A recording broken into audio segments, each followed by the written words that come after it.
The NFL fined the Dallas Cowboys and New Orleans Saints $500,000 each today for the fights that broke out during their joint practice earlier this week. Raiders and Texans play tonight, and first overall pick quarterback Fernando Mendoza is expected to play the first half for Las Vegas. 49ers and Chargers will also play this evening. Lions head coach Dan Campbell said they'll hold out tight end Sam Laporta for the near future. He's dealing with a hip injury. Campbell wasn't sure if Laporta would be ready for their Week 1 matchup when they take on the New Orleans Saints. SNY reports Geno Smith will start at quarterback for the Jets tomorrow against the Steelers, coming back from his foot issue. And Eagles first-round pick wide receiver Mekhi Lemon returned to practice after dealing with a hamstring injury. Oklahoma and head football coach Brent Venables agreed to a new 6-year deal worth $63 million. Braves blanked the White Sox today 2-0, allowing just one hit. Cards edged the Reds 10-9, Guardians 5, Giants 2, and the Jays defeated the Rays 5-1. I'm Dan Byer.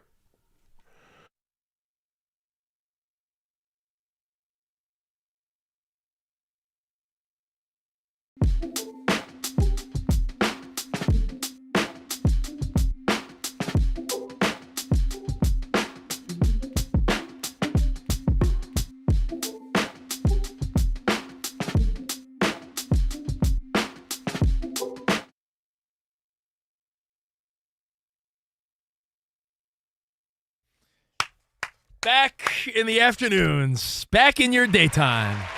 Feels good to be back. Covino and Rich. Dan Patrick hat-trick, that was fun. Oh, man. If you missed us filling in for DP, we slayed it.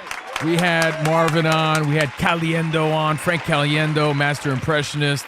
We had NFL Hall of Famer Drew Brees on the show.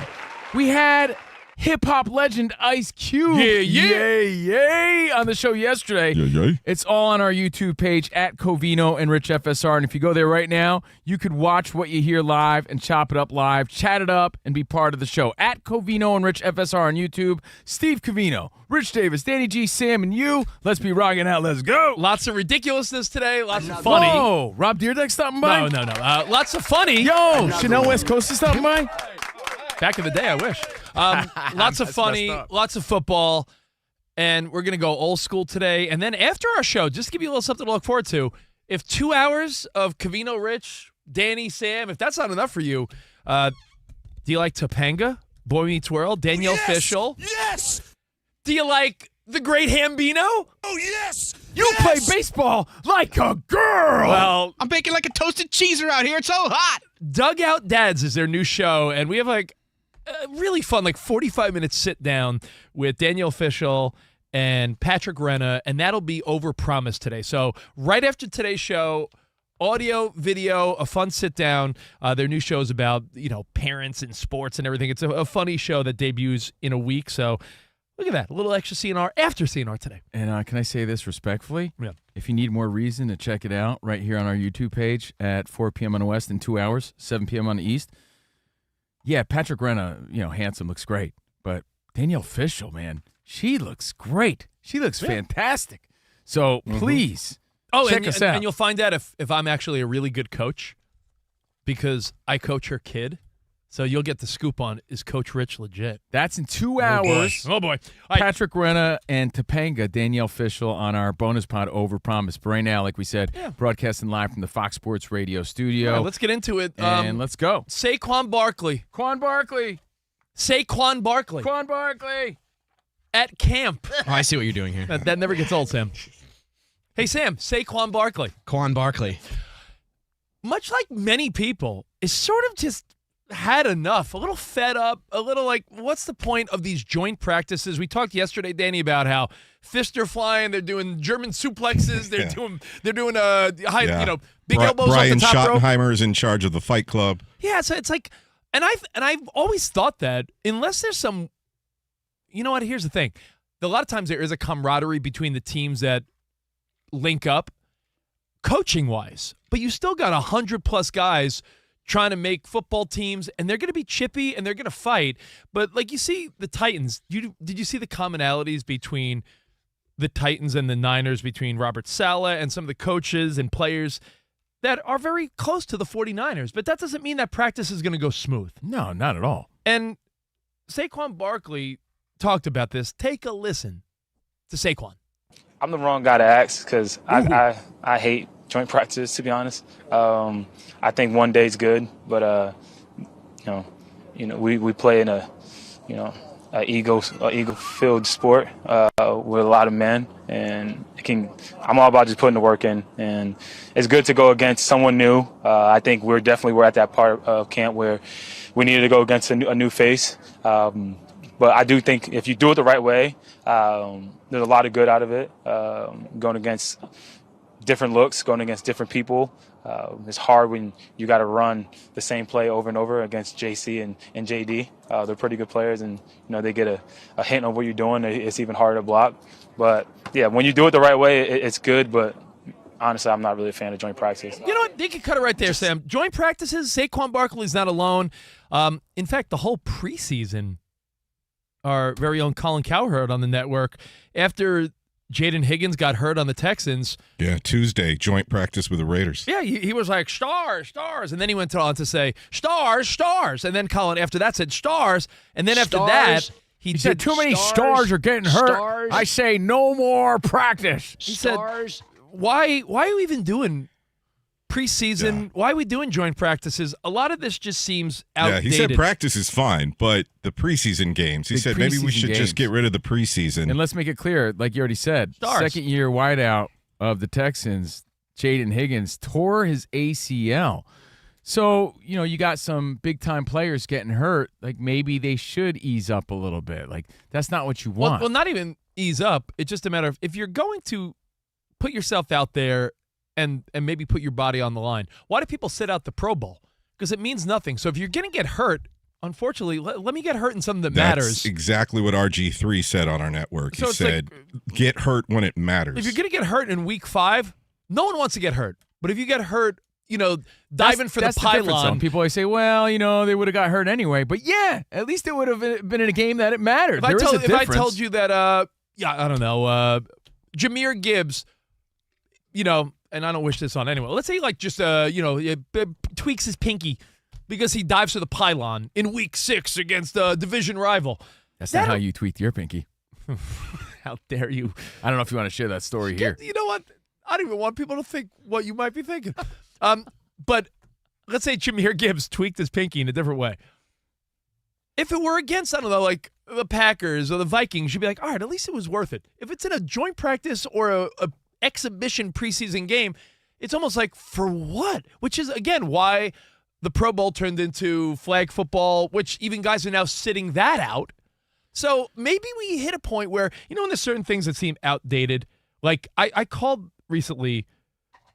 You ever have a company that's still like, mail it to us or fax it, and you're like, what is this, 1991? The DMV is great with this. The DMV just was like, send the check to renew your... I'm like, send the check. Beat it.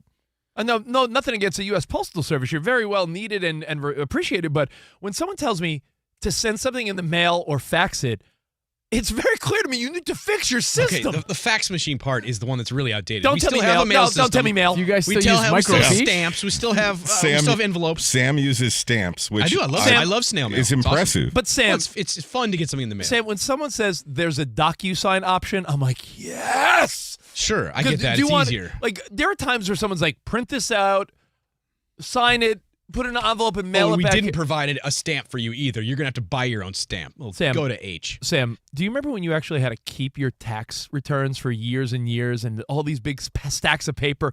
You don't get a like a zip file or like just an email with an attachment from your attorney. You don't keep any of them, though? You don't even keep the year before anything that's printed out? Our parents do. Our parents have a big box. But why would you need that if your accountant sends you just the digital file? Because we're our generation, Wait, especially, you print that out? We're torn mentally between analog and digital, because our digital side of our mind is like, yeah, I don't need it, but our analog side that we grew up with, there's like a pressure, like, but I'm supposed to keep it. When our accountant, Covino, we have the same accountant. I keep like maybe at least the year or two before. But you like print out the stack. Sometimes. But that's what the office printer's for. Are you guys keeping all those tax deductions and any charities you might give to, and you're like, you get a receipt for it, and you can get a I don't do tax that. No. You don't do that? Oh, you know what it's like, Sam? It feels outdated. If I'm on a business trip, you know what I do? You don't have the app on your phone where you just scan documents? If I get a receipt, let's say me, Danny, and Covino are in Vegas for a Fox Sports big event for a fight. Dinner receipt, immediately scan it. It goes right to the Concur or the new iHeart expense app, and I'm like, done. Like, Right. If you take a picture of it, what do you need the physical copy for? And Rich is right about that. But again, we are, and this is a real dilemma because of how our brains are wired. Our generation specifically grew up one way, but we are very fluent in the new way. Can I tell you? So there is a conflict, an inner conflict that we all deal with when it comes to that stuff if you're around our age. Can I tell you the latest one? If you're a mom or dad and you bring kids to a birthday party, I'm sick of stopping at the Dollar Tree or Walgreens and buying a birthday card and a gift card or writing a check or doing this. I want to hit up the mom or dad and be like, yo, what's your Venmo? I'll send you $50 for your kid. Get him some Pokemon cards. There's no pomp and circumstance in what that. Is that? The kid doesn't give a crap about opening a $4.99 greeting Is card. buying a card that hard? No. Yeah, there's we some gotta joy keep in it. some things alive, I don't right? know. Like we were People at like dinner, tangible things. We were talking about Gen Z rejecting the digital world. Yeah, you know what? That's why we're losing soul. We've got these empty-faced kids, like little zombie boys, because they have no. They want to get a value of postcard anything. from me. Right. So keep some spirit alive. We went out for dinner the other night. Rich was getting all mad because people were celebrating their birthdays with birthday songs. We're just like, enough with your birthday. Can't they just look at their screen and it says happy birthday? No, I do enjoy. We happen to be at dinner. This is completely unrelated. I thought there was a prank show happening around the Stanley G. You know when you're like, is this some like new corny like cable TV prank is show? this place an adult Chuck E. Cheese? What's going on? We were at the Smokehouse in Burbank, which is known as like a touristy Wait, cool when spot. were you there? A couple nights ago. Really? I went there a few months ago. I love that place. But, they're known for their prime rib. They got that garlic bread. Their garlic bread is so popular that when you call their restaurant for a reservation, it says, press 3 for info on our garlic bread. Most people will really recognize it because it's been featured in so many TV shows and films as like this old school steakhouse. So I'm sure I've seen it in a Quentin Tarantino movie or two. But we were sitting down throughout the, let's say, hour and a half we were there. I'm not exaggerating. 5 happy birthdays took place? Yeah, at least in the middle of our conversation, like, all right, jeez. Enough already. At one point, Can I we was do like, just one for everybody? At one point, I thought it was the 2000s that like Ashton Kutcher was going to pop out. Like, gotcha. Okay. So maybe the birthday song isn't outdated. I'm fine with the birthday song. When they go into the "He's a Jolly Good Fellow," that feels a little bit outdated. Are you 1? Are you 2? Are you 3? Are you 4? And so say all of us. Oh, so you don't like it when I say "and many more" on Channel 4? Yeah, No, but come when on. you Mr. harmonize Magoo on Channel 2. when you harmonize that, and when you're like, and many more. There's many more. That feels a little outdated to me because you start doing jazz hands and everything.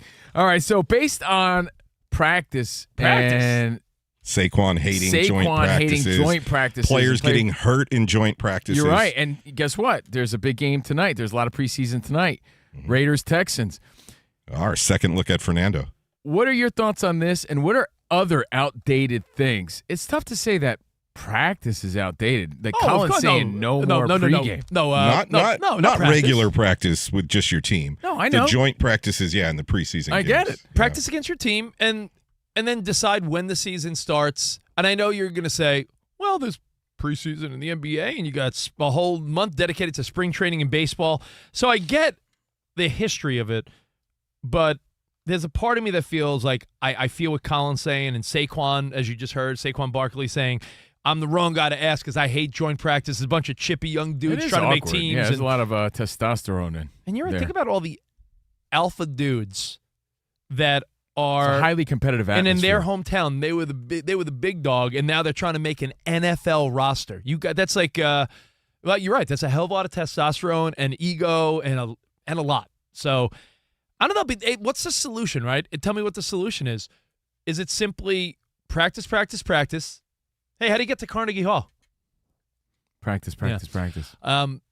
You ever hear that one, Sam? That's a grandpa joke. I thought you were asking for directions. Don't you make it right on West 57th? I don't know. How do you get? I need to use MapQuest. So good reference. Sam still uses MapQuest. He keeps it in. He's the guy. I like printed out directions. That's outdated, Sam's like, I say no to Waze and Google Maps. No, MapQuest. I love Google Maps. I use Google Maps. But I used to, one time I didn't have a printer, so I had to use MapQuest to actually write out the directions. That's fantastic.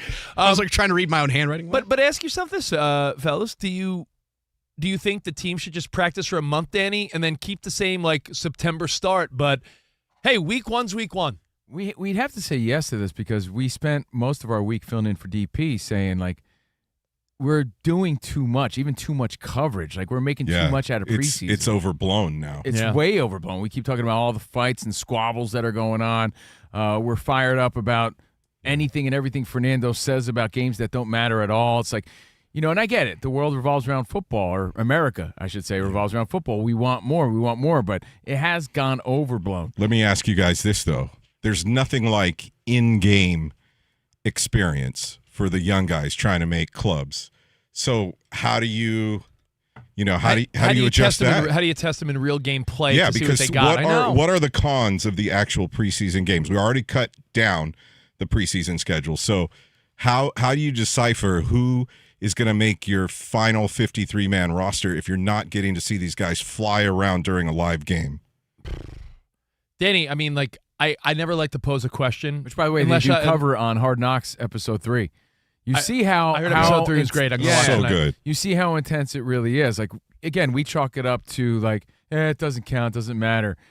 You see how much it does on episode 3 of Hard Knocks this week. It doesn't matter big picture to a star, but everyone else, it means more than anything they've ever done in their life. Your 2s and your 3s, it's life or death. Mm-hmm. I mean, when Danny says life or death, that's like not even mildly an exaggeration. This is the difference between a guy being like, I guess I'm going to get a job, and there's no shame in this. But a lot of these guys are they actually focus on it. It's the difference of the guy going back to selling houses like as a real estate dude. Yeah. Or he's on the team. No, I remember the Jets Hard Knocks. What was that, a couple years ago? Yeah. Remember the one guy's like, yo, it's like I'm working at, he had a job lined up at FedEx.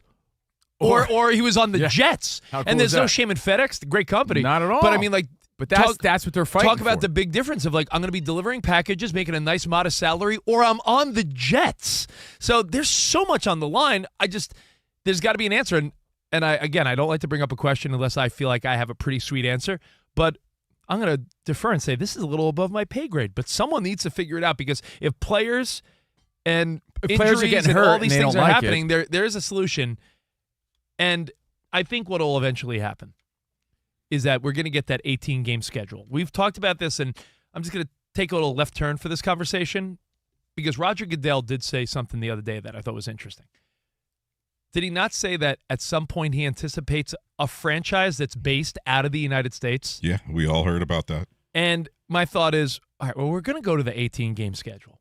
That's inevitable, right? We're going to add one more game. And then at that point, it might be like, 1 to 2 preseason tops? Like, what's the first international team? Is there an obvious probably one? a London team, but London who team? does a team or a move Mexico there? team? Does a team move there, or is it expansion? Is it Mexico City? Is it London? And is it a most likely expansion? Expansion. And then, Danny, when you think about it that way, you got to ask yourself, are there players that are even like mentally capable or wanting to move their family international? For the money, they will. For the opportunity. But I mean, like, if you're a young draft pick and they're like, yo, what if you're like, I don't want to live in London at all? Big leaguers play in Canada. One team, and it's Toronto, so it's sort of like the United States, but it's right there. I'm saying you're going to tell some young kid like, yo, fresh out of Georgia, some young running back out of Georgia, guess what? You're moving to London. To be in the NFL? Yeah, but man, they can't be that picky about it. It's an opportunity. That's like a life change. That's not like, hey, I'm from Tennessee and I'm playing for the Dolphins. But the world's becoming a much smaller place for younger people, man. Younger people travel and know the world in a way that, older folks will never know it. Danny, I only bring that up because I think it's part of the bigger picture, because you got to look at where the NFL is headed. We've all agreed that more international games are on the horizon. We're going to get to a point where every team has one international game. We're going to get to a point where there's 18 games, and we're going to get to a point where they line up the schedule where that Monday is a holiday. So Super Bowl Sunday really will feel like a holiday because you'll have the next day off. Yeah. This really is about modernizing the NFL, because old school guys like John Gruden are shouting, you got to get the pads on. You got to start hitting, and that's real football. So the OGs are always going to say, hey, it's just a rough game, no matter what, a tough game, a hard game to play because of how physical it is. But at the same time, Rich, you know better than anybody. You're a lifelong 49ers fan. Injuries have killed your roster. Indeed. And when people are getting chippy, injuries are happening, you got to ask yourself, don't we want these guys saving it for the regular season? But again, you need to figure out who's on the team first. Yeah, right. Three Chargers. Fight game, though. Think of the fight game, too. It's like they're sparring and they're really fighting other fighters to get ready for. And sometimes a hand is broken and they try to cover it up, or they try to recover. But you're not going all out either, right? Yeah. So, and we're talking full on battle, right? an actual fight. So if they're able to figure that out in a sparring match where they're still going at it but not really going at it, but you can't they have to be able to police the game in a way where they worry about injury. I know in practice they do no pads sometimes and they just run throughs and stuff, but many athletes will tell you like you can't go half speed. You're almost more inclined to like something go wrong when you can't play football half speed. Well, look at your Niners. You're playing the Chargers tonight. That's the second preseason game on TV tonight besides Raiders-Texans. You and the Chargers have been having joint practices. Three Chargers hurt. You know what I said before? I said the Niners with Tennessee and Salah. But now that they're playing the Chargers, did you see the tree of joint coaching and players and families? Harbaugh, McDaniel, Shanahan, and there's so many people even beyond that have worked together on each other's team. So, dude, it makes me think what Drew Brees said on our show, Name Drop, this week. And for DP, he said there's more people affiliated with the Saints. No, with the Broncos. I mean, with the Broncos that he played with and worked with that are on the Saints. Yeah. You know, there's so much crossover in the NFL. Well, the jokes write themselves. So all over the internet, everybody was blaming the 49ers and Rich's substation for those Charger injuries. Don't go near the substation, Danny. Did you guys? They weren't near it. It was just the 49ers rubbing off on the Chargers at their camp. Danny, I got an outdated thing for you though, based on this conversation. You know what? It's like basically what we're asking. Joint practices seem to be rubbing people the wrong way. Is it outdated or not? How do they fix it? What are other outdated things? Do you? I know you don't because you're a slob. Do you iron clothes anymore? No. Dude, I grew up, my grandma would be ironing every one of my family's clothes. Those old rickety ironing boards. Yeah, like, do you even have an ironing board? Like, the only time I iron maybe is at a hotel room, and I'm trying to keep up with our boss, Don Martin, who never has a wrinkle in his shirt. I think he buys those shirts that can't wrinkle. I swear. He has to. I don't know how he does it. My man, not one wrinkle. He must have one of those things that blow up and expand. The wrinkler. A lot of people have those de-wrinklers now, the steam. No, but my wife has a little steamer, but have you seen those things he's talking about? It's you put a shirt on like a dummy. Yeah, and when the dummy, I don't mean like Covino. No, you put a shirt on like a dummy and you press a button and it poofs out. Our boss Don Martin must have one of those. He must have it, and all of a sudden it automatically just immediately unwrinkles the shirt. Who the hell is buying an ironing board in 2026? I got a house. I know they exist. I don't want all the stupid feedback. I got a house and a family of 4 and a lot of unnecessary junk, but we do not have an ironing board. Yeah, I think we just choose wrinkle. Could I tell you, this might come as a surprise. You know when there's things you learn later in life and you're like, how did I not know that? And you're almost embarrassed. Oh, jeez. What are you going to say? I'm almost embarrassed to hear this. No, not how I didn't realize cucumbers and pickles were the same thing until I was a teenager. I was like, wait a minute. A pickle is just a pickled cucumber? Oh, my God. I was like way too old. How your brother thought Forrest Gump was real? One of those times. Yeah. Danny, on your washer dryer at your house, do you know the dryer actually has a setting designed to like steam out the wrinkles of a shirt? Yeah. I never know, like, because there's all those million settings on the doop, boop, boop, boop, boop. And literally, maybe 2 months ago, my mother-in-law was like, why don't you just use the steamer setting? I'm like, the steamer setting? She goes, yeah, put your shirt in and it does it for 5 minutes. Yeah. You should stick your face in it, bro. You got those Russell Crowe's feet, bro. Oh, how dare you! You got those Russell Crowe's feet. No Brotox. I'll just put my head in the dryer. Hey, Rich, what are you doing? Nothing. So funny. Yeah, no. Is that why actually, your girlfriend was stuck in the dryer? Oh, I'm telling her, bro. All right, so, based on this and based on all the complaints and Saquon Barkley and, again, Jayden Higgins hurt with the torn ACL, Colin saying no more, are there other outdated things aside from joint practices? Let's have some fun with it. What are the outdated things in life that you still see people doing, and what is your solution to the NFL preseason? And by the way, my favorite move, Danny G, do you remember the Steiner brothers in the 80s in wrestling? Remember they wore like the wrestling headgear, and they were like they were that whole gimmick where they were like real wrestlers, right? Yeah. The Steiner brothers. Brock Rex Steiner is the son of WWE Hall of Famer Scott Steiner. He was the guy in one of those scuffles that did a German suplex to get someone off a pile. So he pulled the move from his dad. So look up Brock Rex Steiner, son of one of the Steiner brothers. A little fun fact.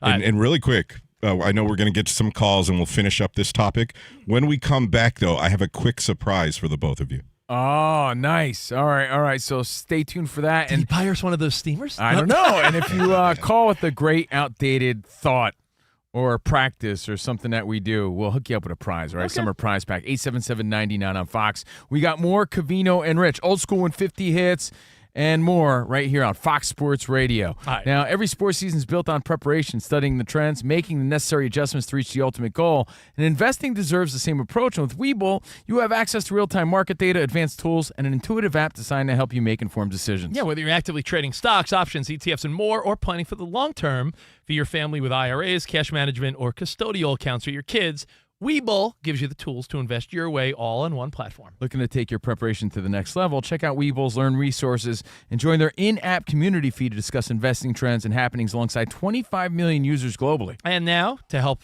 streamline your trading activities, use Vega. That's Webull's personal AI market assistant. You get real-time data, real-time analysis, and alerts when earnings drop. So get your financial portfolio game ready by downloading the Webull app or visiting Webull.com. Webull Financial LLC, member SIPC FINRA. Investing involves risk. For more information, visit Webull.com/disclosures.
Yeah, first of all, do you look at it as like, look at the huevos on this kid that wants Jayden Daniels' number? Or do you look at it as, Jayden Daniels, you played 26 games. Yes, you won a Heisman 2 years ago, 2024, big star. Well, we can't downplay the Heisman. I mean, that's pretty dope. 2023. Yeah. But do you look at that and say, 26 games, Heisman, you get your jersey, like, put aside, retired, no one else gets it? Well, let's not downplay, like, there is no higher honor. He won the Heisman Trophy. A national championship. I mean, yeah, but still, that's a personal accolade. A championship would have been better, of course. So, yeah, that's points against him. Is it petty? I agree. It is very petty to complain about this and put a cease and desist on his name, image, and likeness moving forward. That's the petty part. That is the petty part. That's what started with Schefter this morning. An attorney representing Jayden Daniels informed LSU can no longer use his name, image, and likeness, and said he felt profoundly disrespected after LSU allowed cornerback DJ Pickett to wear his former number 5 jersey. DJ Pickett claiming, hey, man, if it's available, what am I doing wrong? So that's a question in itself. Do you blame DJ Pickett and say the huevos on this guy to go with Jayden Daniels' number? Do you blame the school for making it available? Wait a minute. The school told Pickett, yo, it's your number. You could have it. So what is he going to say? Well, no, I'm not going to take it. Well, out of respect, you can't blame him. He said he wore it since he was a little kid. That number 5, man, coveted. Yeah, like Jayden Daniels doesn't own it. That's his mindset. But this is a big story today. Now, I'm going to take a different angle, although I agree with Rich. Well, we don't know the level of disrespect that led to this. This could be maybe some sort of straw that broke Daniels' back here because, you know, I know what it feels like to be disrespected by your college, and this is on a much, much, much higher level. Rich, you know better than I do what it feels like to be disrespected by your college or not acknowledged. This is a guy that maybe feels he deserves a little more respect than that, and maybe this is just another moment of numerous things that we're not aware of right now. How many years? Here's what made me make my quick decision. In fact, I like to study these things, but I also sometimes like to make a quick decision and be like, that's my instinct. And my instinct is college and the pros are so different with this stuff. How long did Derek Jeter, number 2, play for the Yankees? 20 years, right? So we're talking about a guy that won 5 World Series, 20 years, legend. Rookie of the Year, 1996. Yeah, I mean, champion. Superstar Yankee. How long? Most hits for a New York Yankee. He made his mark. How long did Tom Brady play for the Patriots? TB12. I'm just saying. Felt like 37 years. Danny G, I look at college like a revolving door of young talent, right? Like, think about it. You're in and out of there in 4 years. As a student, you go there, whatever bar you thought was popular is now the lame bar. Well, and a lot less than 4 with the transfer portal. Yeah, but that's what I'm saying. You make a great point. I get it. You're there, and in the snap of a finger, your career's over, right? New players come in. Even our college days seem like a blink of an eye. Like weird moments, weird friendships. It went real fast. Doesn't make it less special, but from his perspective, I'm just challenging. I agree with you. Yeah. But I'm challenging everybody to realize that, a lot of his contemporaries, their numbers are retired. So he's thinking on that level. Caleb Williams' numbers retired. I was going through a list. There's some it's not unheard of. Is my point. You're saying, yeah, dude, you can't compare college sports to professional sports. I agree with you. You're saying You're saying guys that he would call his equals in the NFL. Their colleges respected them. Your boy Steve Young's numbers retired. But remember, Steve Covino. Young, dude. It's Steve freaking Young, Charlie dude. Ward. I'm just going through the list. But this is a team-by-team basis. You're making it seem like it's unheard of. It's very heard of. Covino, just like organizations in all pro sports, some teams have all kinds of jersey numbers retired, and others don't really do that. They're like, yeah, you have to be a legend to get your number retired. I'm thinking for him to make this big of a stink, like the stink of what? 1857? Do you know this? Do you know about the stink? The great stink of 1858? For him to make a stink like this has to be an accumulation of things, not just this. That's my guess. That's my thinking. This is like, and they're giving my number away? Screw it. I don't want anything to deal with it. I do find it to be a disrespect, though. There's other cases that I find to be more absurd. I don't think this is worth Jayden Daniels' time. I do agree it seems a little strange for him to complain and make this big of a deal about it. But there's other moments where I do notice this. What's the slight? What's the backstory? There's usually more than meets the eye here. Like, can I give you some other examples? All right. CNR on FSR. Really fun week. And if you missed our DP Dan Patrick fill-ins, Drew Brees, Ice Cube, bunch of fun guests, and they're all on our YouTube page. Frank Caliendo. Love Frank Caliendo. That was not great. Love Frank. All right, now before we take your phone calls and feedback, the most outdated things that we still do, there's a sentiment that joint practices and this preseason in the NFL is very much on its way out. Well, people are getting hurt. People are fighting. Saquon says he hates it. Colin says, no more. Maybe it just doesn't work anymore. We got to protect the stars. All right, but Danny G, you said you have a surprise for us or what? You gave me a piece of paper here? What is this? So I've been working on this since last Tuesday. Got to thank Ricky and the voice of Bob for making my script and my drops come alive. And Spotty for the video side of this, which you'll see if you're on our YouTube channel, Covino and at Covino and Rich, FSR. Ooh, right. Last Tuesday, you remember Rich was putting us all to sleep with sports invention history? Yes, you say put to sleep. I really thought that I was dropping some fun facts, but you could look at it that way. Sure you were. I love when bits organically come together. So I had to make something out of it. Listen closely. Okay. Throughout the years, there have been moments that change sports forever. The forward pass. Pretty fascinating, and it made the game go from a running game to a passing game a little more, too, when it became more of a spiral pigskin. Interesting documentary. The invention of the three-point line. Tell us about the invention of the basketball? Lucky for you. The first baseball glove. Rawlings was the first person to connect the fingers with webbing and, get out of here. And other things that only Rich Davis gives a about. Rich tells the story of why Mordecai Three-Finger Brown got his nickname. These hard facts are brought to you by Generic Cialis. It's time for a rich moment in sports history. This is fantastic, Danny, because I know I'm not the only one that loves sports fun facts. You're one of history. the only ones. A rich moment in sports history is what we're calling it. A rich moment in sports history. Did you bring your nerd glasses for this or not? You know what? You should. You want mine? I do. Do you have your glasses? I'll put them on. We talked about our buddy Chad GPT on yesterday's Dan Patrick show. I typed in What is a nerd fact in sports history that Rich Davis would drool over? And then during the commercial break, I walked it into Rich. So, Rich, let's hear it. Danny, this might be my favorite feature you've ever done. Let's hear it. Because you say nerd fun facts about sports? Now that I know you want to do this, I'll come with a list next Does week. Rich have a story about Steve Bartman? Guys, have you ever wondered why football uses 2 orange sticks connected by a chain to measure a first down? I have thought about that. I wonder why. In fact, I have. Don't lie. It goes back, gentlemen, to 1906. Oh. Now, before then, a team only needed 5 yards for a new set of downs. But when football changed to 10 yards, my friends, it officially suddenly needed a new way to measure with accuracy. Their solution? Simple. 2 poles connected by a chain that measured exactly 10 yards. That's it.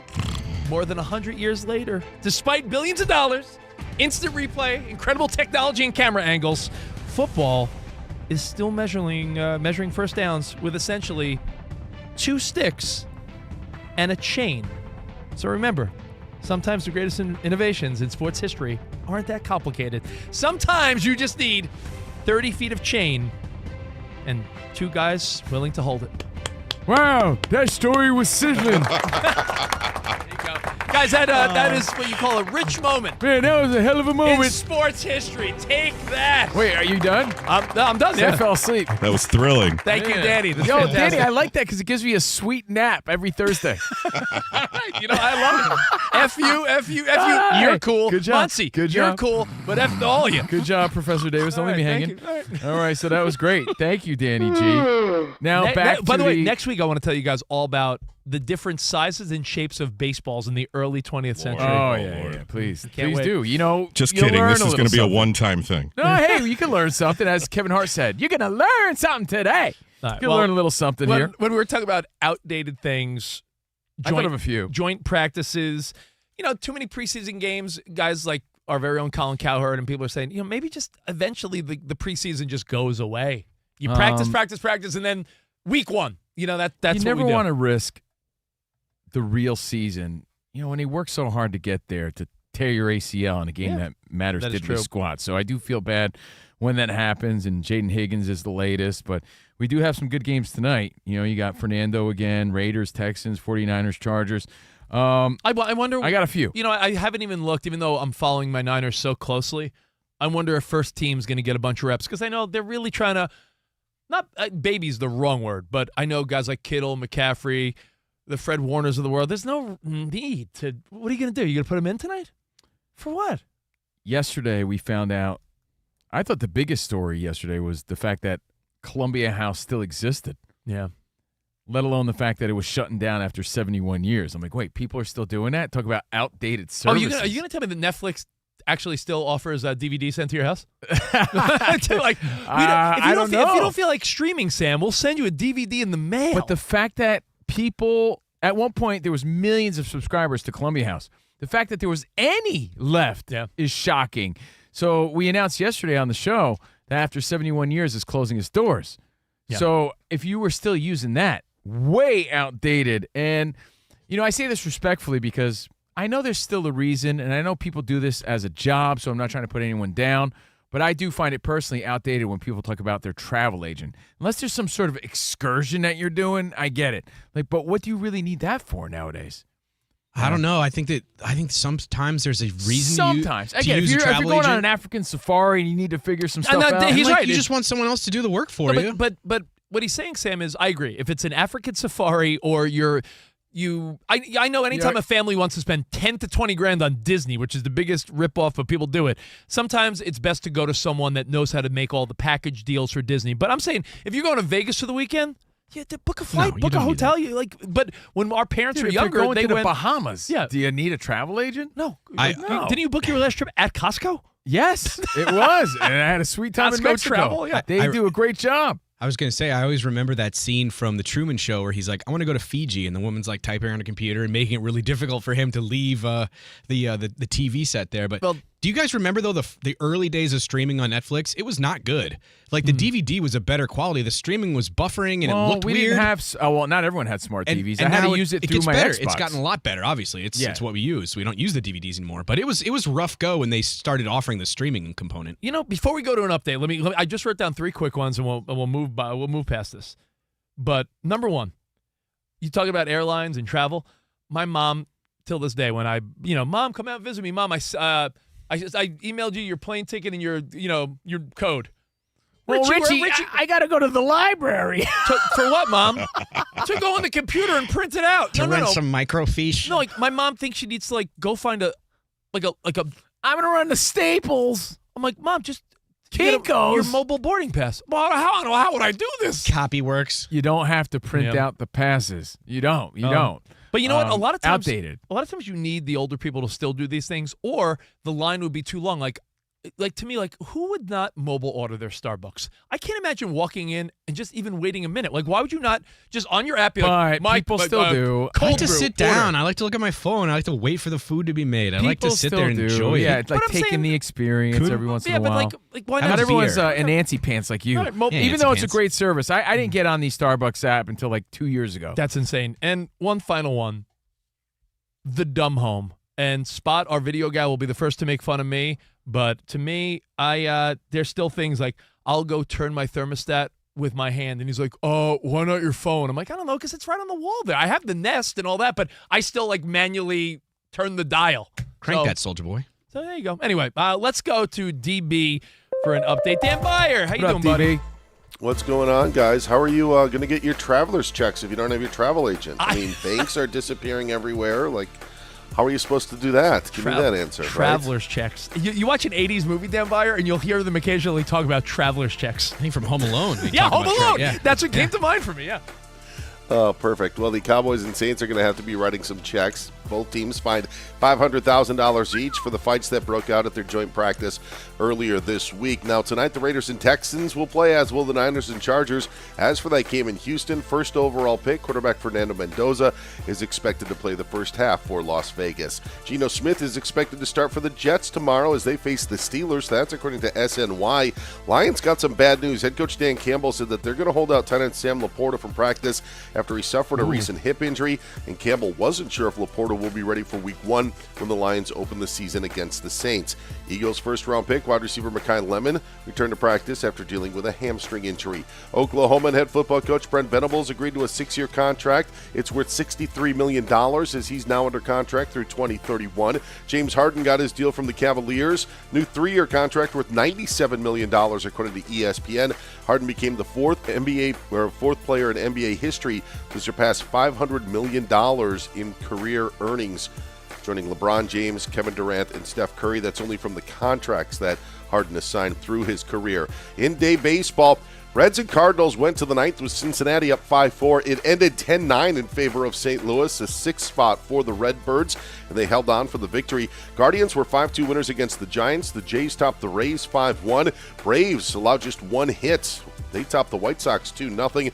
Royals were 6-2 winners against the A's, and the Brewers were 7-4 victors against the Mariners. In golf, BMW Championship, first round play, J.J. Spawn has the lead right now. He's at 7 under par, playing the final hole of his first round. Rory McIlroy currently in a group tied for second at 6 under after a round of 64 today. Guys, back to you. Thanks, DB. And DB, you know from last year that Sam Laporta injury, the Lions very much operate. The Sam Laporta is a big part of that offense, so that's a big one today. Yes. Week 1 was what was posed to Dan Campbell, and he couldn't give a definitive answer if Laporta would be available for that game against the Saints. So something to watch. Thank you, DB. I'm sure Lions fans will be locked on that. All right, listen, we got Old School and 50 comes up and a lot more NFL, so hang tight. Covino and Rich right here on Fox Sports Radio.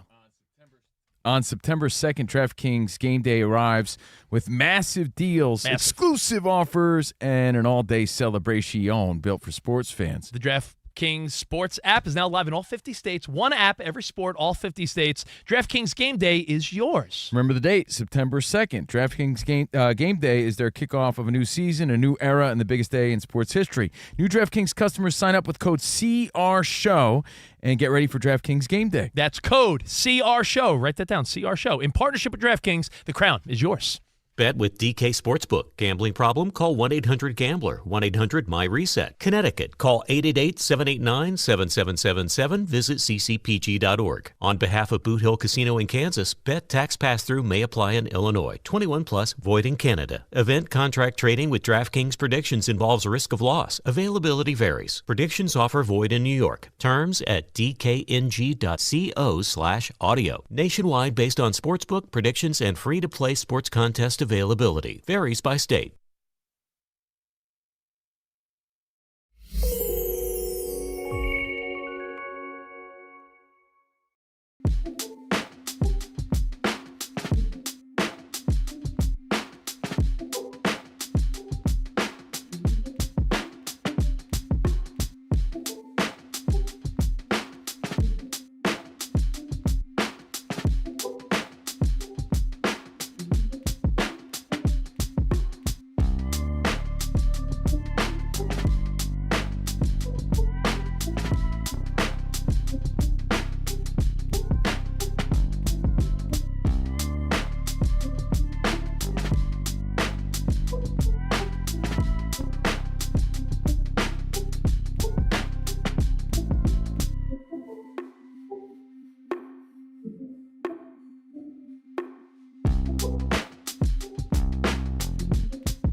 And we start today with, I would say, quarterback drama, but not really.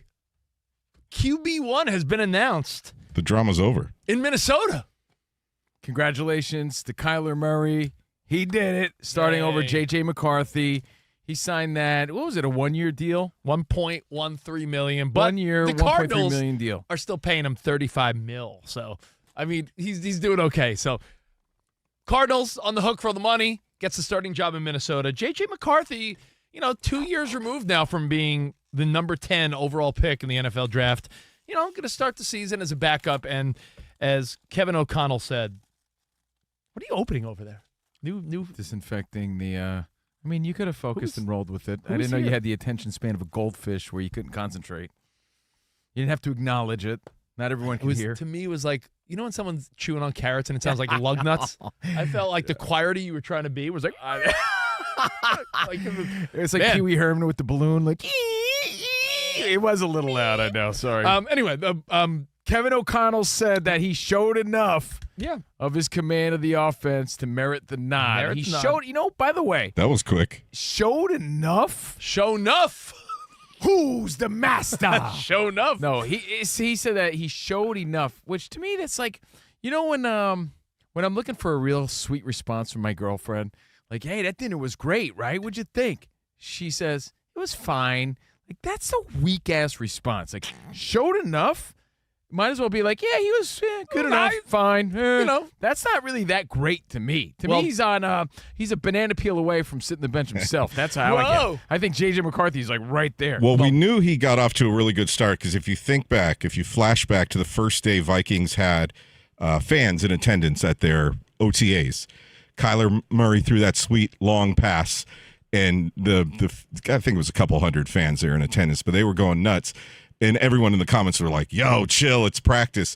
But right from the jump, the Vikings fans seemed excited to have Murray in the back. Dude, he's an exciting player, no diggity, no doubt, but showed enough. And that is the quote, by the way, showed enough. And I know I'm really dissecting this and overthinking it, but like, if people asked you, Danny G, how'd you get the job? Or Covino and Rich, how the hell did they get that job? They showed enough. No, you want to hear like you earned it, you did a great job. Yo, man, you really turned some heads. You're the guy. Like, showed enough is like, sounds like you barely did enough to get that job. Kevin O'Connell's thinking, listen to this guy dissect my words. I really don't. I don't like that. If someone said, well, they showed enough to get it. Like, no, I want people to think I'm the best, and that's why I got it. You got to pull the Kramer. You know how these pretzels are making me thirsty. These pretzels all making me thirsty. You're just putting the emphasis on like the wrong part of the sentence. Or you're delivering it like they showed enough. He showed How enough. about saying a positive? Like, he had yo, command man, of the offense. He showed enough. I look at it, he's new to the system. He showed enough already to get the nod from me, man. I look at it like a positive. Like, yo, he showed enough already. He's been there like weeks. I look at it the exact opposite. Okay. And again, that's not to take away from the earning spot. I feel like if you got the job, though, it should be handled and announced with a sense of, yeah, he's great. He earned it. Congratulations kind of thing. Not like, we barely chose him. Yeah, this guy has been here for a blink of an eye, and guess what, Covino? He's already showed enough. Enough to me sounds like when my girlfriend says fine. Like, fine? What do you mean fine?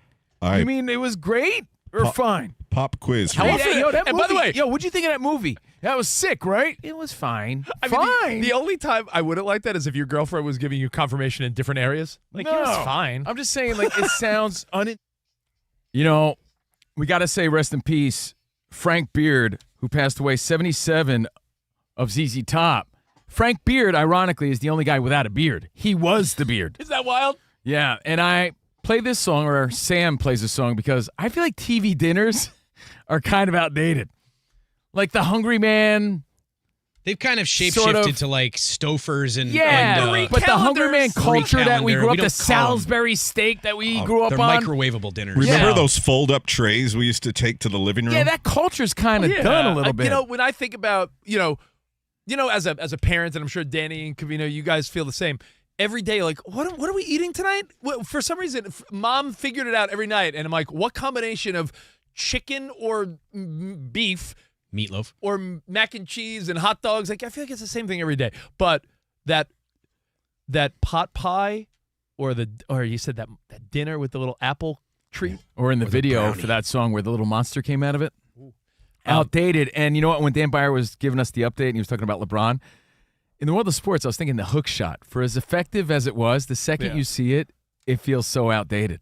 All right, now we're going to go old school in a second, but I do got to give a big shout out to the Nolensville Knights in Tennessee. Our buddy Drew Mack hit me up. Hey! They start their season.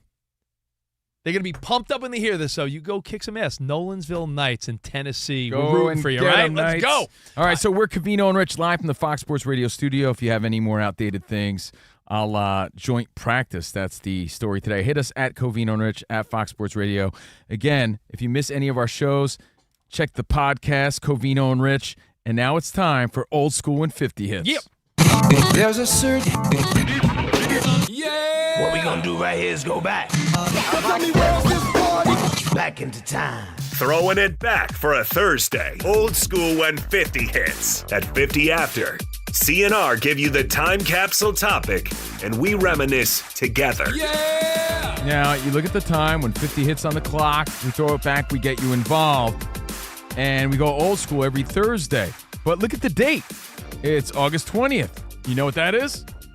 Yeah. It's National Radio Day. Oh, I thought you were going to say the anniversary of Saved by the Bell came out on this day. Well, I know you celebrate that every year.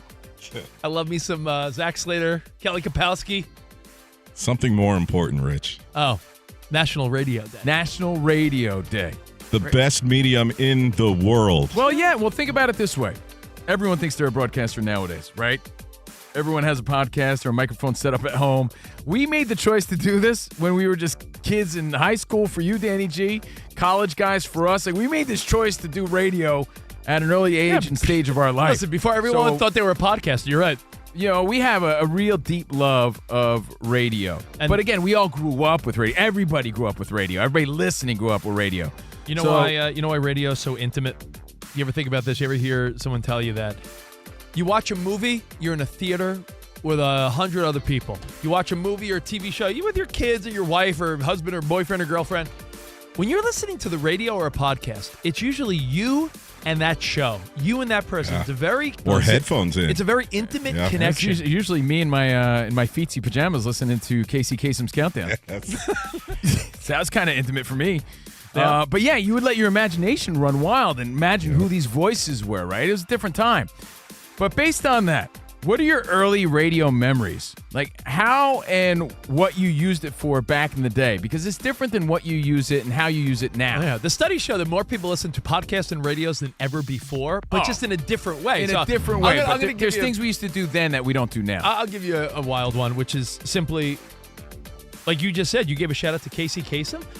On the weekend mornings when I'd sleep over Grandma or Grandpa's house or be coming back from a friend's house, maybe on the way to church or whatever you're doing, you'd be hearing Casey Kasem like, and number 15 is from Duran Duran. You know, like you'd be listening. That was part of the soundtrack of our lives. Of course, and you'd be sitting in your car. You're like, Mom, can we wait? He's up to number 3. I want to know what number 1 is. You remember when Casey Kasem was on Saved by the Bell once? Of course. How do I that was the best episode. Why didn't you tie those together? Is that when Lisa did the sprain? No, but that's a great episode too. I thought it was. By the way, wait, it was. It was then. Yeah, Okay. I think it was. All right, so we'll take your phone calls. We'll celebrate radio next. Hello, you're on the air.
Rich is about to talk NBA.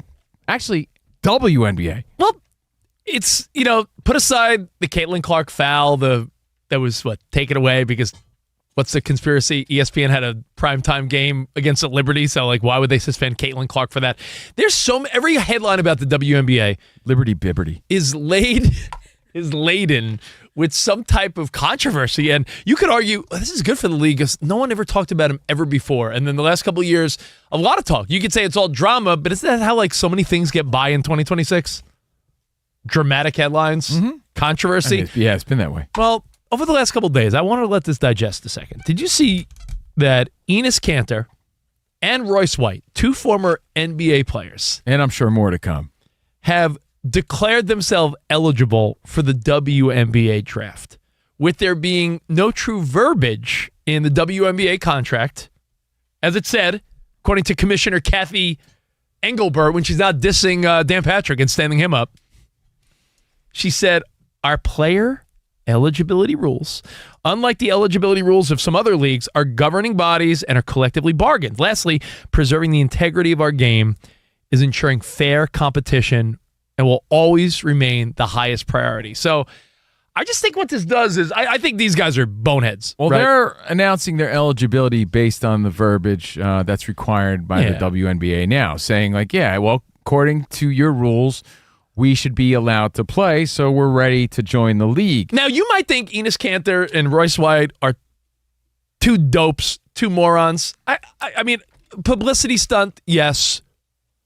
A foolish thing to do, yes. But what they're doing, though, is they are pressing buttons and forcing the hand of the WNBA to be very clear on a question that so many people in the world of trans athletes in sports don't want to answer. Now, that's what defines a man or a woman in sports, because you can't just subjectively be like, Enes Kanter, you're a J.O., you're a piece of garbage trying to, what are you trying to accomplish? Because while that might be true, according to the way things look right now, he could very well say, well, I feel like I identify as a woman, and that's good enough according to the rules. The current verbiage. So what it's doing is it's really, now, I'll tell you what it's doing. I have it written down. Oh, you wrote it down? Okay. Here's exactly what it's doing. Yeah. It's proving a valid point, and it's protecting women, but in the worst and probably most annoying way possible. Yeah. Because they're just being jerks about it and they're being facetious Like, I don't think it. anyone wants to see. But maybe one day because it would be funny to see, but no one really thinks Enos Kanter and Royce White, two dopes, should be in the WNBA. Ryan, do you think that? You would I would just once. One day. That's one it, yeah. game. It would just be one like, game. Oh yeah, to prove a point. Just for it make me laugh. It'd be hilarious. But I do wonder though.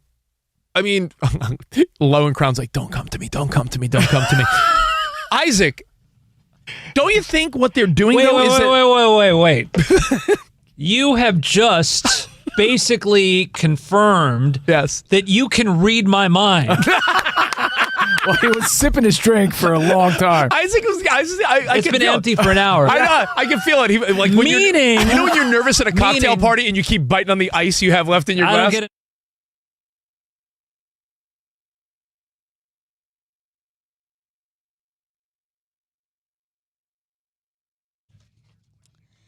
The NFL has fined the Dallas Cowboys and the New Orleans Saints $500,000 each for unsportsmanlike conduct following multiple fights during their joint practice on Tuesday. The NFL's preseason continues tonight with 2 games at 8 Eastern. It's the Raiders and the Texans. And Raiders rookie quarterback and first overall pick Fernando Mendoza is expected to play the first half of tonight's game. Then later at 10 Eastern, it's the 49ers and the Chargers. Lions tight end Sam Laporta could miss the start of the regular season with a hip injury that will keep him out of practice for the near future. This is according to head coach Dan Campbell. In the NBA, James Harden has agreed to a 3-year deal worth $97 million to return to the Cleveland Cavaliers, and this according to ESPN. In Major League Baseball, it was the Cardinals who defeated the Reds 10-9, Guardians over the Giants 5-2, Blue Jays took down the Rays 5-1, and the Brewers outscored the Mariners 7-4. I'm Monse Bolaños.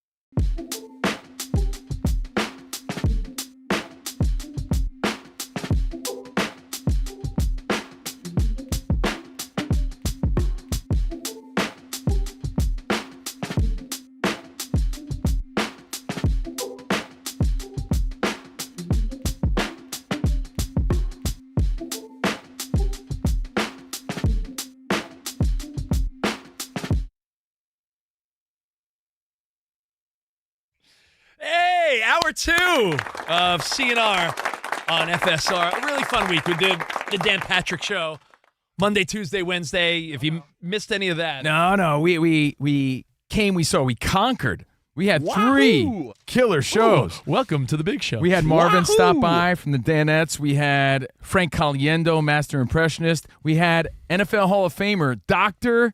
Drew Brees. Because he let us know he's a doctor. Yes, and yesterday, yay, Ice Cube talking about the Big 3 championship and more. We talked hip-hop and everything. We had a lot of fun with Cube yesterday. That's all on the podcast, or watch it on YouTube. But first, let's rock out. And not to promo too much, but right after the show in an hour, Danielle Fishel, Topanga from Boy Meets World, and Patrick Renna, the great Hambino, they have a new show together called Dugout Dads. It's official. About kids sports. It's official, like Danielle Fishel. That goes down in an hour on our bonus pod, Overpromised. Yeah, you're going to love it. Overpromised right here on our YouTube page, at Covino and Rich FSR, right on YouTube. And look who took over for Dan Byer this hour. Oh, Monty's here. Well, the Bolaños is in the building. Hi, guys. Monty, did you go up watching Boy Meets World? I sure did. Topanga's on our show. That's very exciting. In an hour. I'm very excited. I loved her. Yeah. I mean, I still do. Who doesn't? No, she's great. Yeah. And the great Hambino, he's That's cool right. too, man. That's right. So definitely join us on Overpromised. And I'm glad to see Monse and Danny G, our producer, on the phones at 877-99 on Fox.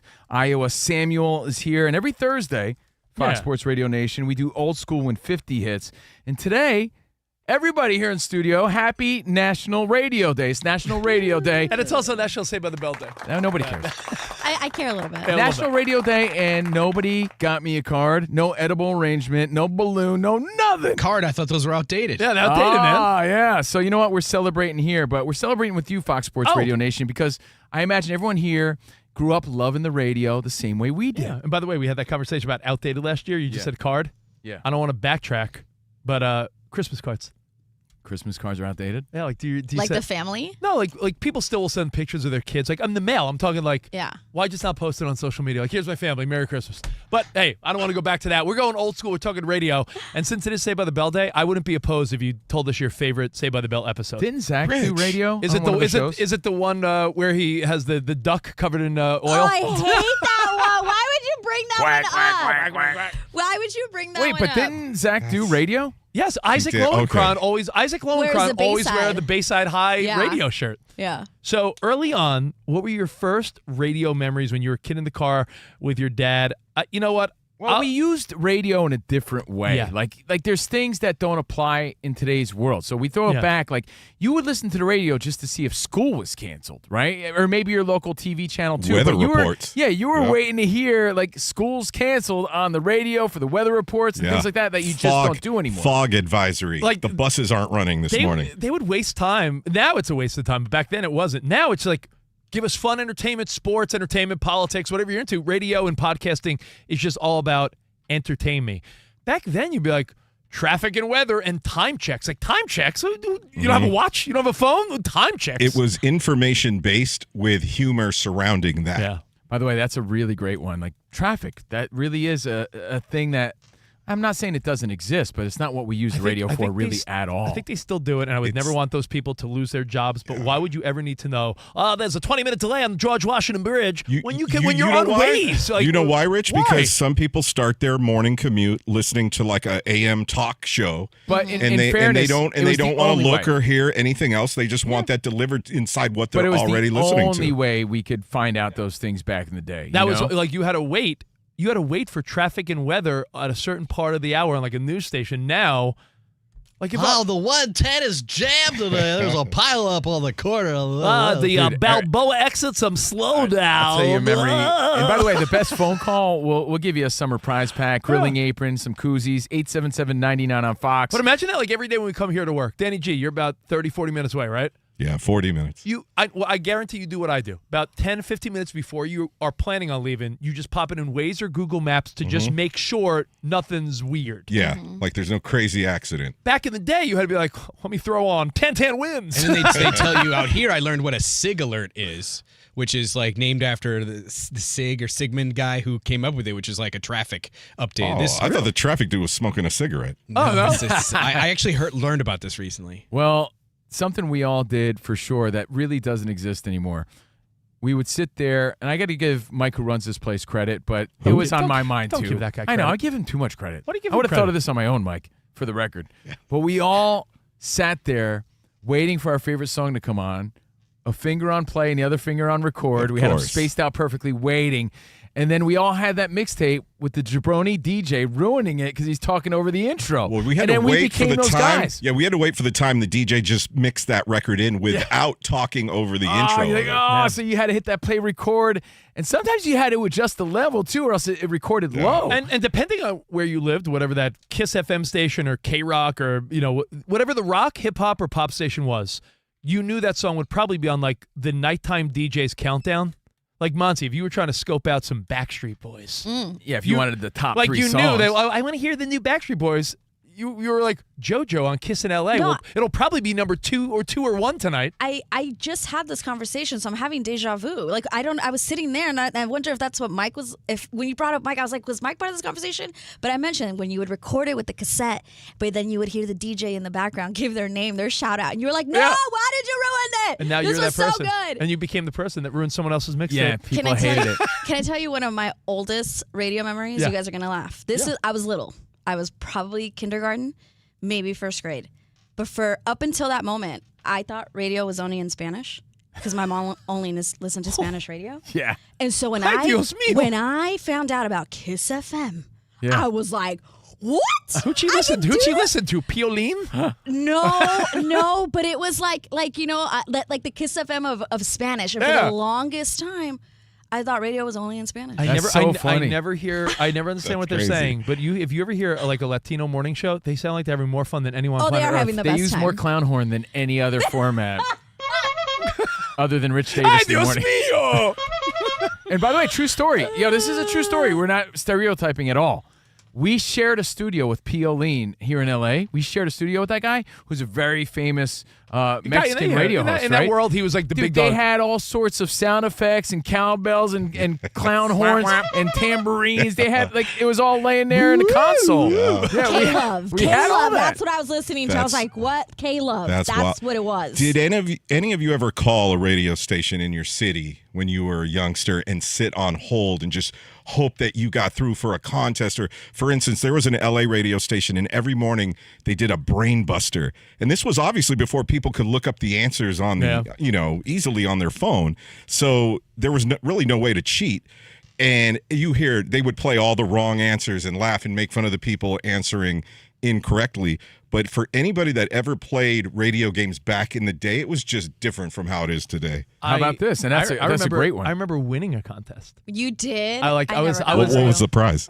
I was like caller 100 on Z100 in New York when I was a teenager, and I won advance tickets to the first screening of Pulp Fiction. Oh, wow. That's pretty cool. I remember being like, but I think I was like, I had to go with my mom or something.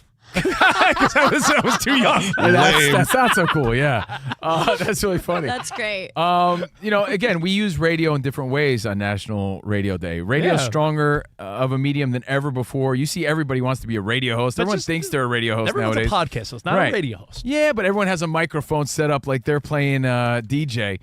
So it's still a huge thing, but we just use it in different ways. For example, now, I think every city has their own version of this, no doubt, but I grew up in New Jersey, right? So that's how you knew what was going on this weekend. This is pre-internet, and it was like Saturday night at Hunka Bunka in Sayreville. DJ Scratch and Sniff is on the 1s and 2s. So you'd go to your buddies like, yo, DJ Scratch and Sniff's going to be at Hunka Bunka in Sayreville Saturday night. It was. That's how you knew. It was if it was like the Soundgarden in Lodi. We were the original influencers. Well, that's the truth. Well, the hip hop DJs and the pop DJs would be in control of those local clubs. So you're right. Anytime 7 p.m. or after, every commercial block would start with, like, this Saturday at Webster Hall in New York City. Like, that's how you knew your weekend plan, your weekend lineup. Well, if anything, that's how you even knew the clubs existed. Like, if you just didn't even know clubs, you'd be like, well, I guess that's a club. It was me and Jay Scratch at Club Metro in downtown Ventura, and people knew, like, what artist was going to be there to perform, what prizes were at the door, all these door prizes, all the different promotions going on. Danny, I was never too cool, and in fact, today, till this day, I would not be too cool. But I remember the radio DJs, we do appearances like, go meet so-and-so. They'll be at the Dunkin' Donuts from noon to 2. And I would do everyone I could. Dude, how about the hot dogs you had to give away at a car dealership? I never did I was never in the car dealership game. I was in New York, so there's.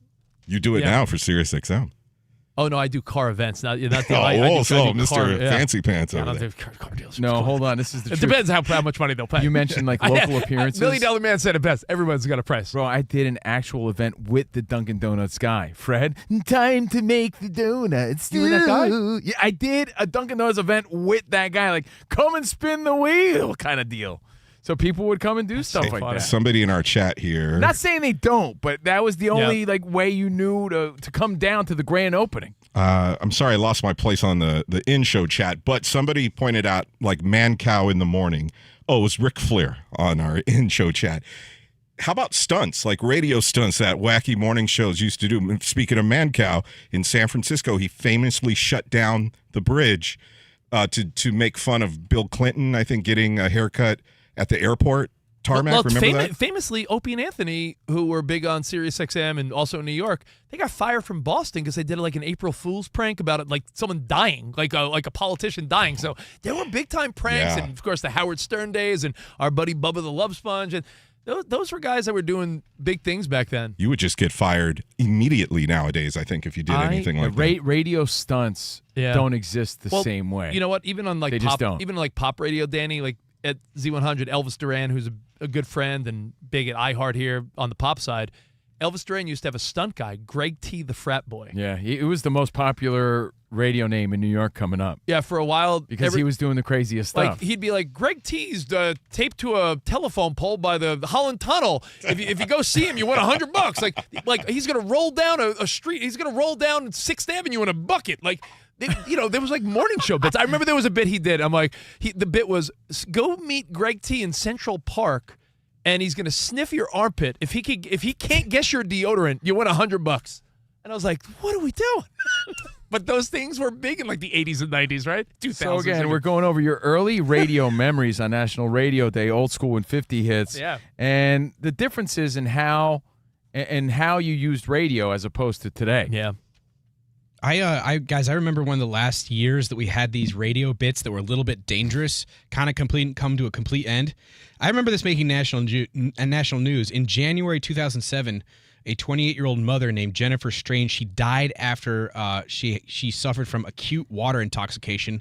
It was part of a contest called Hold Your Wee for a Wee, hosted by KDND 107.9, The End in Sacramento. Yeah. And this woman drank so much water that she actually suffered. You can actually die from drinking too much water. It's called, acute water intoxication. And I remember, someone actually died. So maybe like we need to rein this stuff in. And geez. No, definitely. And that was 20 years ago, so radio's still in pretty good shape. Any other sweet, positive stories, Sam? I just thought, you were like, you were joking about someone like joking about somebody dying. This person actually died as part of this. No, what I was always fascinated by? I know now, now it's the 2020s.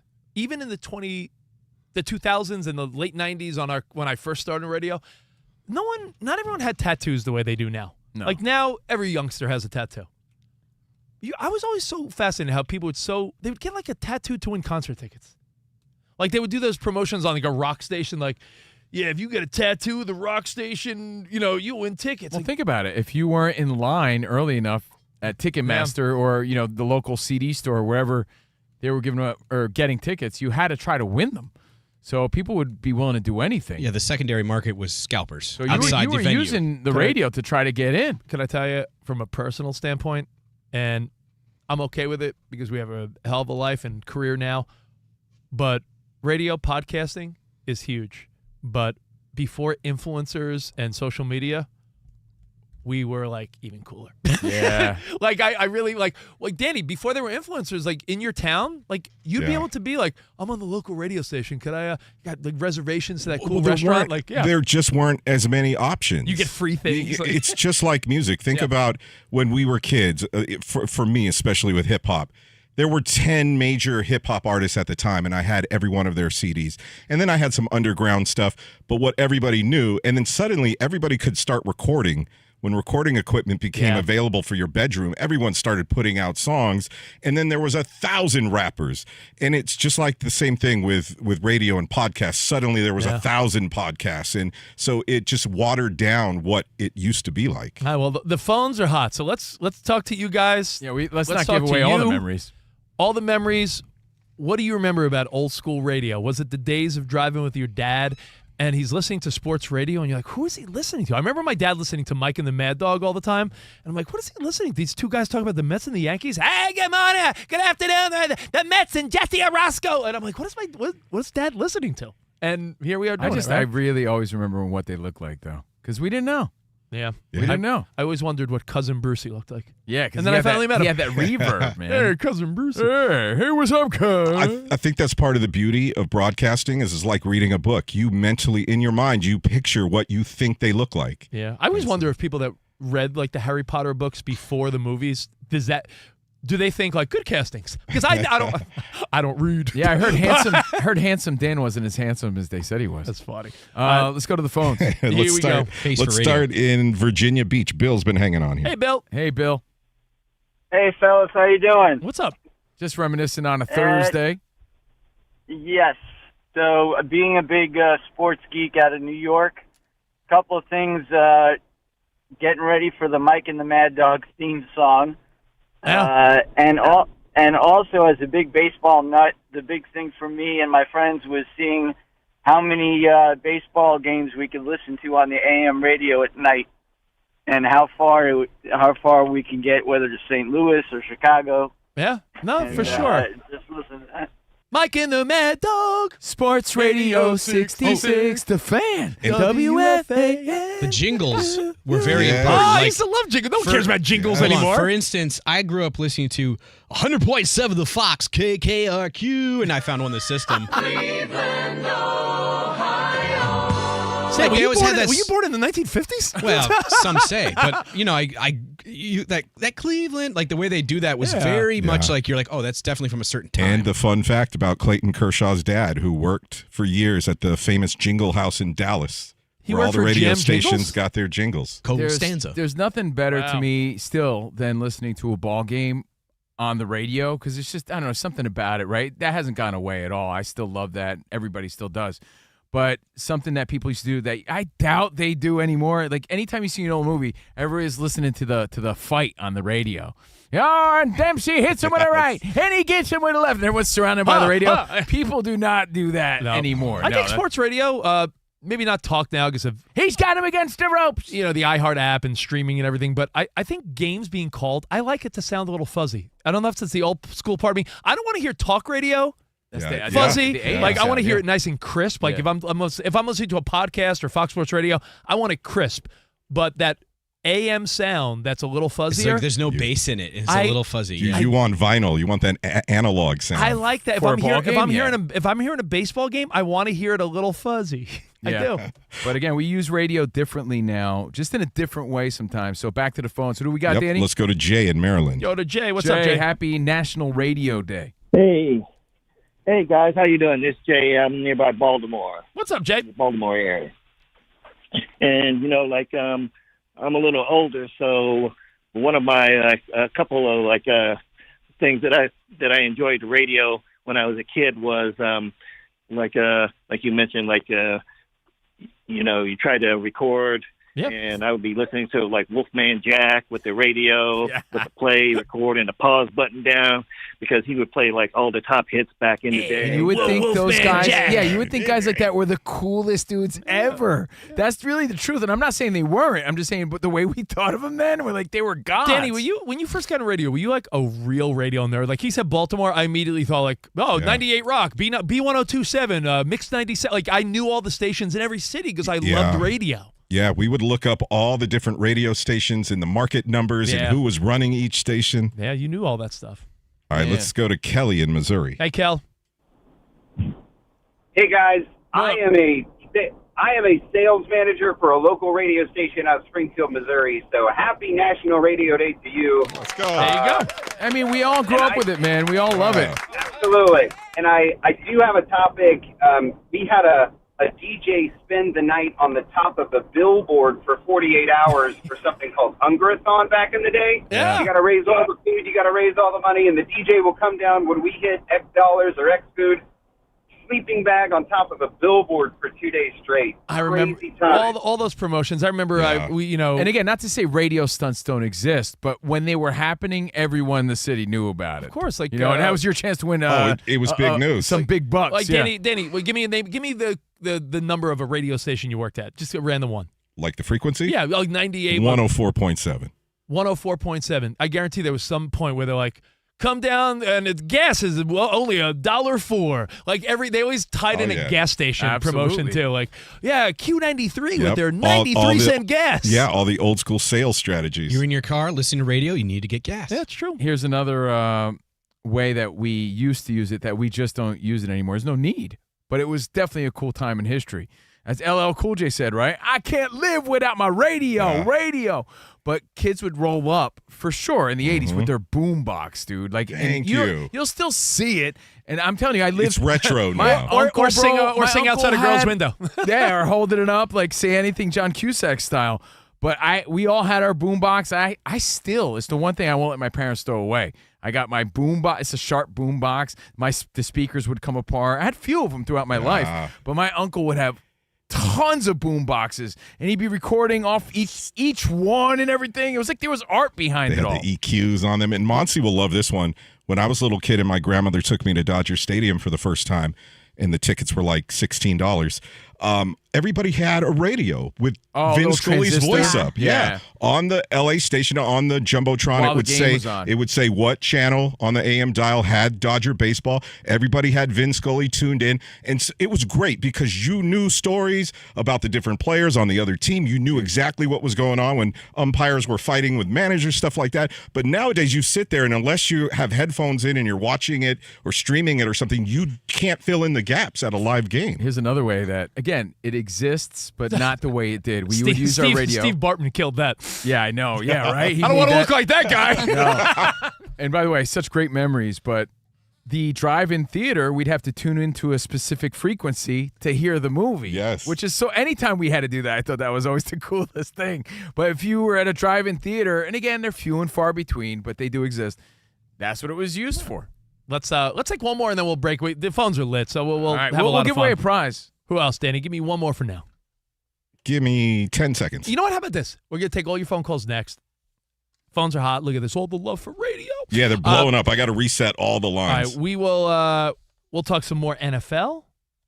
And don't forget, after the show, our bonus pod, we got Danielle Fishel and the great Hambino. So a lot of fun. Covino and Rich back in action Thursday right here on Fox Sports Radio. Every sports season built on preparation, studying the trends, making necessary adjustments to reach the ultimate goal. And investing deserves the same approach. With Webull, you have access to real-time market data, advanced tools, and an intuitive app designed to help you make informed decisions. Yeah, whether you're actively trading stocks, options, ETFs, and more, or planning for the long term, feed the fam with IRAs, cash management, or custodial accounts, Webull gives you the tools to invest your way all in one platform. Looking to take your preparation to the next level? Check out Webull's Learn Resources. Join their in-app community feed to discuss investing trends and happenings alongside 25 million users globally. And now, help streamline your trading activities and elevate your strategy with Vega. That is the AI app help use. It's the AI.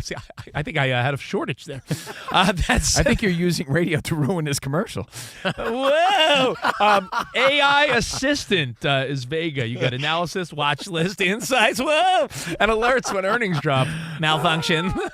So get your financial portfolio game ready by downloading the Webull app, Webull app, or visiting Webull.com. Webull Financial LLC, member SIPC FINRA. Investing involves risk. For more information, visit Webull.com/disclosures.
Frank Caliendo on the Covino and Rich Show, in for DP.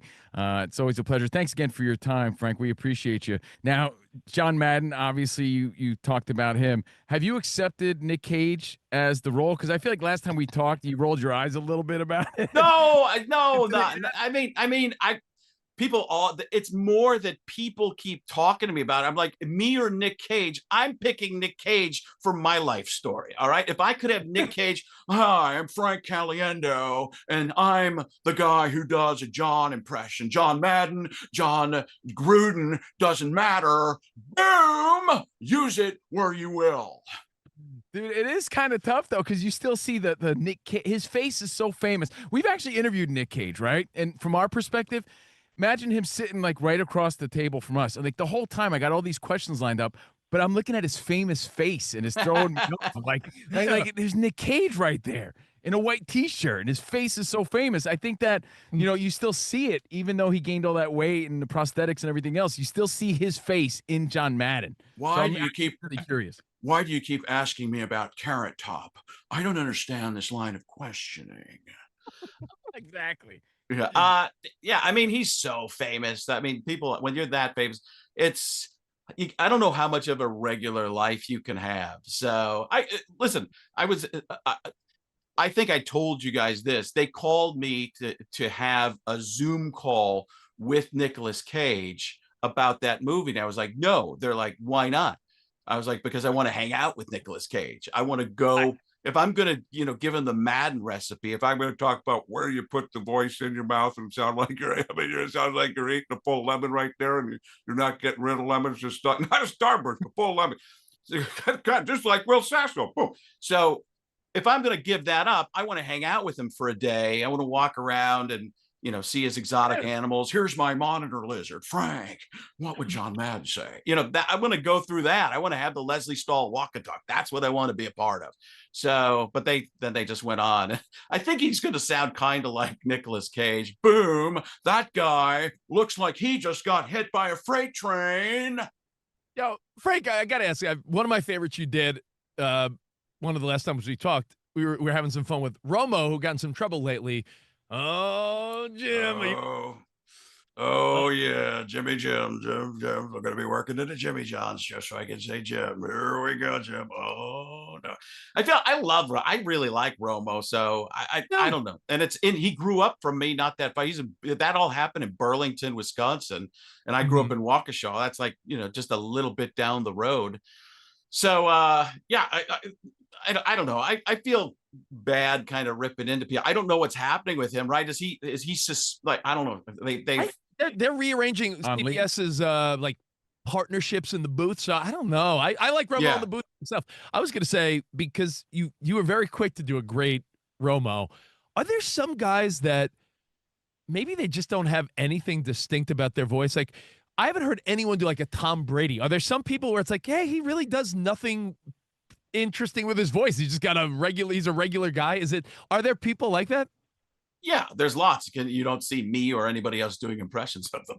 I think if you assume if there's someone very popular that none of you guys in that top tier have taken on or picked up on, they're just sort of not giving you much. Yeah, I mean, actors have movie roles, so you can reverse engineer it from that a little bit. But people told me I could you could never do an Adam Schefter, and I was like, according to my sources, at this particular time, I believe I have a way in. Or the people you think don't have. So I remember when George W. Bush was first elected president, I was at Mad TV. There's nothing to do with this guy, and like, I think there is. We'll figure something out, man. So there's stuff that comes along, and you just have to wait for the right moment, and something has to be a defining moment for the person.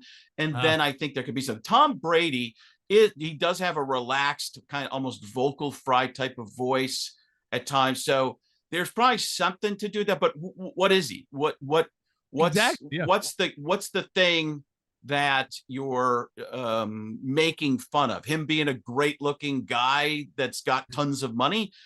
Only so much there is to do with that. And I'm not really pulling that off. So what would maybe John Gruden think though about Tom Brady holding his nose when he jumps in the ocean? Did you see that?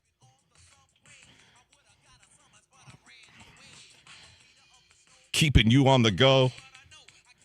At my radio. Live from the Fox Sports Radio studio, Covino and Rich on the radio. Fox Sports Radio, Monday through Friday, but we filled in for Dan Patrick. If you missed any of it, catch it on the podcast. And later today, in a half hour, right here on our YouTube page, at Covino and Rich FSR on YouTube, we're joined by Topanga, Danielle Fishel, and the great Hambino, Patrick Renna. They're talking about their new show, Dugout Dads, but we're going to talk about all sorts of stuff with them. So join us in a half hour right here on our YouTube page. Again, it's National Radio Day, something near and dear to our corazones, but, we use it in different ways. For example, and we're going to pick some phone calls and pick some prizes. Right when I started off in radio, I got in a desperate situation. And I was trying to win a girl back. Yeah. And I had met Paul Cubby Bryant. Rich, you know him. He's a New York radio legend. And I had met him, and he was nice to me. And I reached out to him personally. I'm like, Cubby, I know my girlfriend's going to be listening. You got to dedicate a song to her. I just was so desperately trying to get out of the doghouse that if he dedicated a song to her, like, I'm right back in the game. Dedications. Those things meant so much. And by the way, he did do it. It didn't work, but he did it, and that was a big, big deal. Yeah, makes me think of Art LeBeau for all those years, Delilah. Hosts in radio like that where their shows all depended on the shout outs and the love dedications. Danny, you were big in the hip hop radio scene. The hip hop world invented the shout out. Yeah, for sure. I mean, like, think of how many people still to this day, if you say their name, Yep. they get a little tingle. It's nice to hear your name, right? And in our format, it was the Quiet Storm shows late at night with all the R&B love jams. Yeah, And- Rich learned all about sex from late night radio. From Joe. Yeah. I want to know. Dr. Judy. Yes. Dr. Drew. Rich would call in with weird questions. And also, how about this? Just- Anonymously. TLC Red Light Special. Yeah. Rich was like, What does that mean? I know the companies, the radio companies still do contests and sweepstakes and All stuff. right, let's go to Rich in Long Island. What do I do when What does it mean if, like, I have a funny feeling in my pants? feeling in my pants, there were also the Dr. Ruth type yeah. shows. Yeah, and Dr. Drew and all that. Love Danny G, line. you had a good one, though, because Well, we hold grew on. up. I was going to say, the contest, they still do them, but I feel like every hour back then, it was like concert tickets. Like, people really did call it Caller 100, Caller 92. That was a big deal. That's why I'm glad, and we're old school. That's why we have CNR prize packs on our show and I like different cool swag. What is what is the one you brought up before? Because we grew up without Shazam or anything Yes, like that. you guys were both on a game show where you were guessing who the artists were when they would play a song, right? Yeah, it was like beat the Shazam kind of thing. Yeah. So as kids, we would hear a song for the first time on FM or AM radio, and we'd be like, "Who is that?" What? Especially if it was a new artist, right? And so you would hope the DJ would come on afterwards and tell you who it was, but they wouldn't always do that. So you'd be like, "Dang it!" You'd be so frustrated waiting to hear it again and get the info on it. If you missed the DJ and the song title, what? Yeah, you're because right. it wasn't on the screen. It was the ultimate of frustration. You're like, what song is that? So you relied on the radio and the host to tell you who the heck that was. Sometimes they'd mumble it too, or like you'd be like, "Wait, what? By what? Who? Say it again!" No. I feel like sometimes they wouldn't say it at the end either. They would only say it They at the would front beginning. sell, That's what I'm And- saying. Yeah, it like would they would just mix into the next song. mix it, Yeah. And you were like, "Can you just go back for a second?" Yeah, that was the worst. And then you'd go to the CD Yeah. store, the Crazy Eddies or whatever, and you start singing the song to the guy behind the counter. That goes like It this. goes like this. It's tearing up my heart. That was Covino went to the I store. do remember that, yeah. Covino went to the record store. I love the story. He's like, "Yo, there's some cool like R&B dudes that sing "Tearing Up My Heart." No. Covino It was thought- actually what was Quit Playing Games. Quit playing. I games. thought it was like some black R&B group. You thought it was Yeah. it Too Close? I thought it was like yeah, I had no idea who it was. And So Covino's I'm like, This "Wait, is they're earlier, not black. so- Wait, they're not R&B." Covino's like, "They're a white boy band." he's like, "Man, you want you want Backstreet Boys?" I'm like, "I do. I don't know. I guess." I guess it is. Quit playing games with my heart. because Let's we go. didn't know. I know. That's the point. All We right. relied on the radio. All right, rapid fire, Danny. Let's get a couple on here. All right, let's go to John in Maine. Hey, John. Hey guys, how you doing? What's up, man? Hey, you guys bringing up the radio just brought back a memory of my father. He passed away about 12 years ago, but I remember as a kid in the 70s, I got into history and stuff like that. And you look at your father back, when you were a kid, and he was the bigger than life, Mm-hmm. And we got into the history, and it was about the JFK assassination. And I came home and I asked my father, I said, "Dad, but do you remember the JFK assassination?" And he was listening to the radio, but he was driving a propane truck in Wisconsin, and he goes, he heard it on the radio, and he was on a highway. He literally had to pull off. And Yeah, people would hear breaking news. literally weep. And he says, "I couldn't drive for like an hour. I was just literally weeping." And to see, hear that story from my father about hearing things on the radio and stuff like that and how it affected him.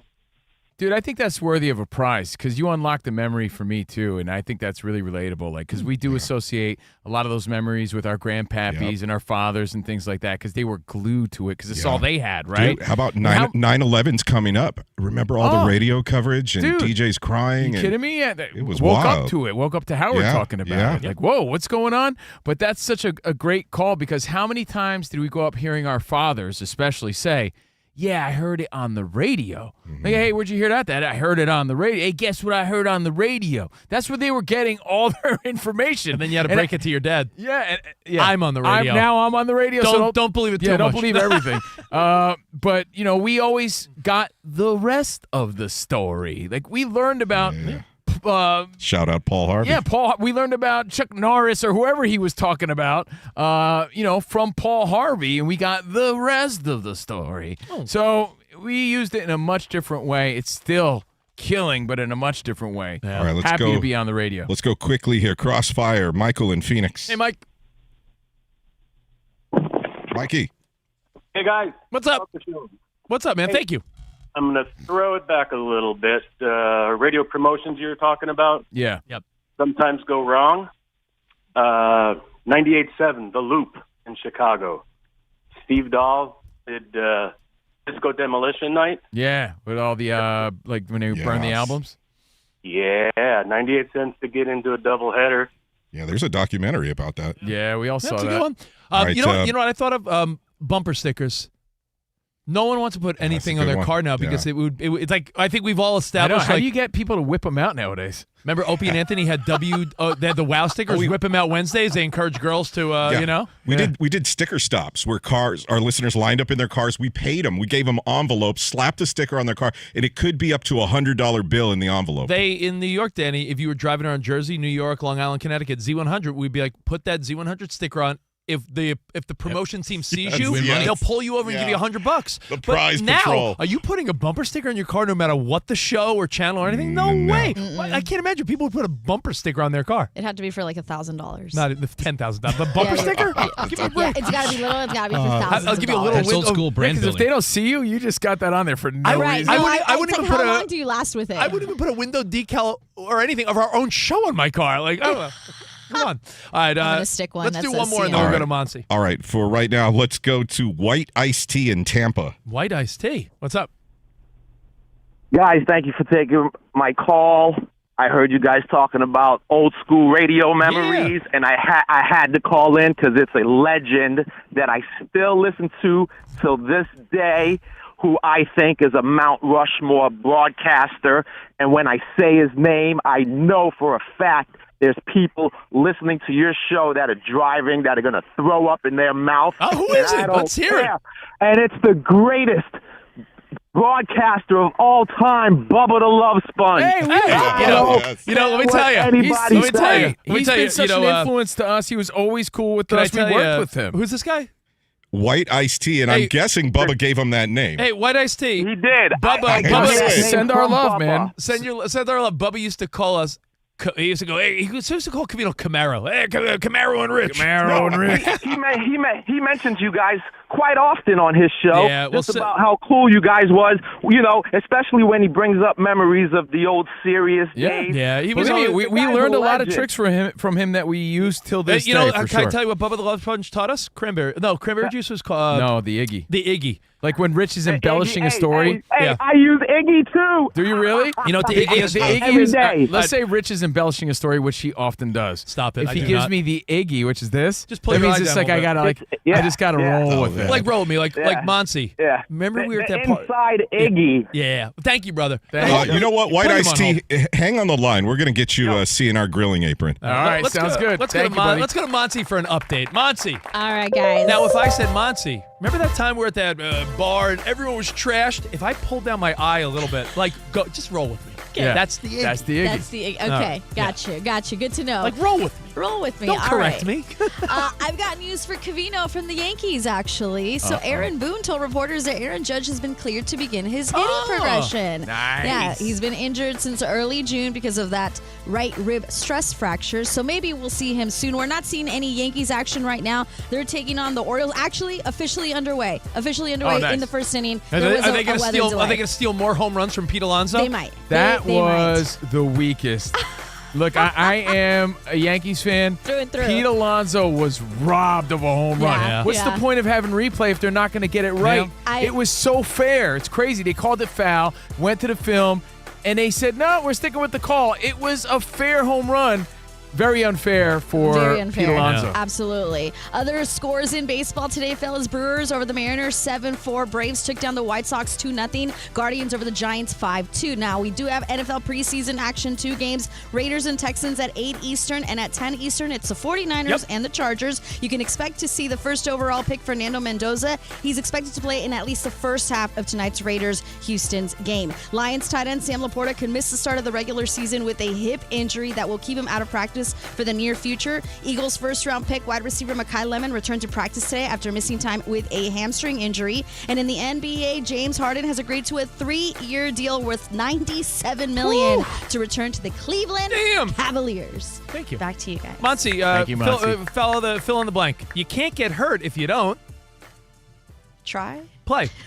And guess what? Tonight on There you go, the try. 49ers game, only Brock Purdy Oh, playing. no, both of our teams are going to be dead by the end of it. No one's playing. I don't think. I think Brock Purdy's the only guy. They're going to be dead. Okay, perfect. Yeah. Thank you, buddy. Yes. All right, we have more Covino and Rich and your feedback next, and some NFL here on Fox Sports Radio.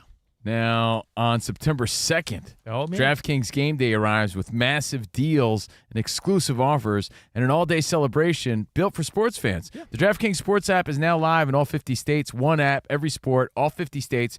DraftKings Game Day is yours. Yeah, remember that date, September 2nd. DraftKings Game Day is the kickoff of a new season, a new era, and the biggest day in sports history.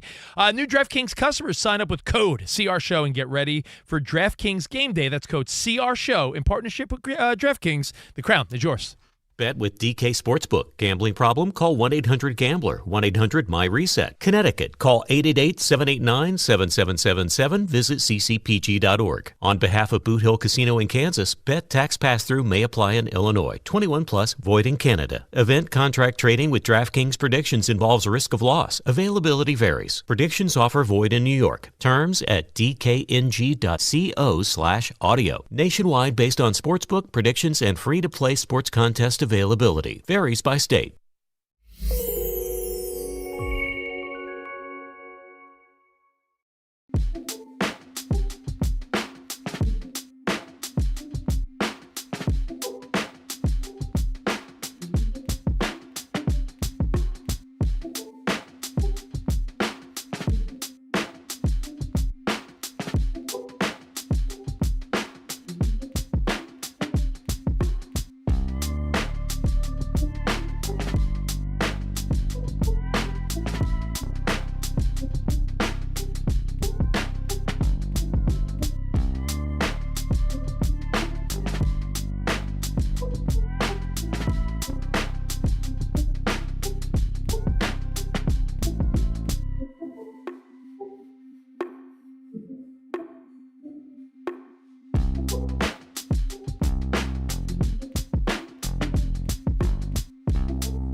While you were waking up, scrambling around to get your kid to school this morning, Danny said he woke up thinking someone died. Because man. When you check your phone and there's Wait like a second. 100 messages, but your messages were luckily not about someone dying. Yeah, and I don't know 100 people, but Since you're the biggest Lakers fan I know. yeah, there was like a dozen text messages from people saying, "How did the Lakers get sold? Didn't they just get sold?" Lakers sold. Boo-hoo. A boo-hoo. To-hoo-hoo-hoo.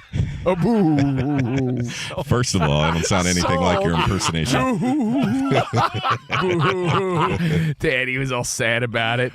But, man. It doesn't affect me. I'm not a season ticket holder. Yeah, but it seems like they flipped it. Like you said, Danny G, like just some property. Yeah, like a piece of property. Like a piece of property. That was just a business decision. And, you think there's some honor and clout and pride. And there is, like, in owning the Lakers. But it's more like. Mark Walter brought in the Property Brothers and Chip and Joanna Gaines spruced it up and sold it. Yeah, it's more like, we can make our money. All right, best offer. I can't refuse. Flip Sure. or flop, bring in Tarek and one of his hot wives. He cleaned the Staples Center bathrooms, and then he business. jacked everyone's season tickets up by 35%. They said, peace. They resurfaced the cabinets and said, hey, let's put it on the market. Maybe there's more than meets the eye, like my Transformers backpack. But it seems like they got an offer they couldn't refuse and went with it. Well, Yeah, the buying group- business. Reminder that it's just a business. Danny, the buying group that we're talking about, Bob Iger, Josh Kushner, familiar Yep. last name. Oh, yeah. Were they not involved in a possible expansion franchise? Yeah, they were one of the lead groups for the Vegas. expansion Vegas. But they said, hey, let's jump on the Lakers. Yep. And the number is a staggering $12.5+ billion. So almost like a $3 billion profit. Almost, yeah. In less than a year, right? Because they were bought and sold late 2025 for $10 billion. So the Mark Walter group bought him for $10 million, which seems like not that long ago because it wasn't. Yeah. And they flipped it for almost $3 billion more. And don't forget, there was a headline, I think it was a week or so ago, about how Mark Walter has some business dealings that are being investigated. So there's some rumors about that today, like maybe that was another contributing factor just for to him. let it go. Well, it's also wild because they're a blue chip franchise that, the Bus family, we're talking about a legacy. Like, when a team has the same coach for decades and then all of a sudden they go through a couple years where they have a bunch of coaches. The Lakers were like a steady. It was like the Bus family, then we lost Dr. Bus and Jeannie and the family took over.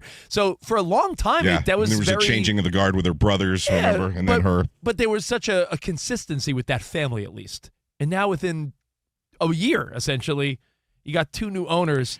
Well, Kushner and Iger say they want to compete at the highest level and honor the Bus legacy.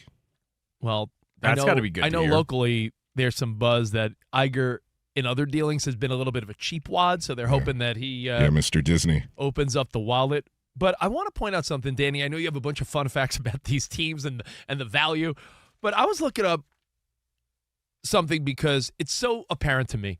When you have money, if you have money, there's levels of money, right? I mean, There's not everybody could relate. Ryan just said no out loud. Ryan, you know what it's like when you have money? No. Is your mic's not on. Do you not hear that? I do not.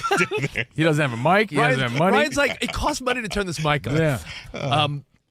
To me, there's levels of money. There's like, I'm getting by, paying my bills. There's, I'm in debt money. Then there's like, I manage, I'm good. Then there's like, I don't have to worry about my spending. There's so many different levels of money. There's rich, and then there's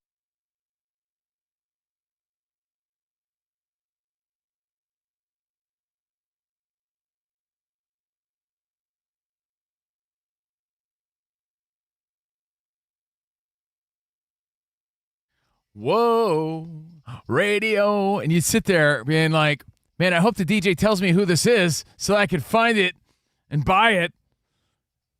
That's Wall of Voodoo Mexican Radio on 105.5 The Frog.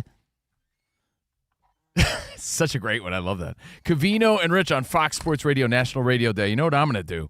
I'm going to go to my personal radio page, and of course, at Covino and Rich, but at Steve Covino, and post sort of the evolution, some photos, because I go back to the late 1900s, man, on the ones and twos. Oh, you're going to show before and after the hair transplant? You're going to see what I used to look like before all the work I had done, all right? You look like Larry Fine. Yeah, before the Botox? I had the Larry Fine haircut until I got the trip to Turkey.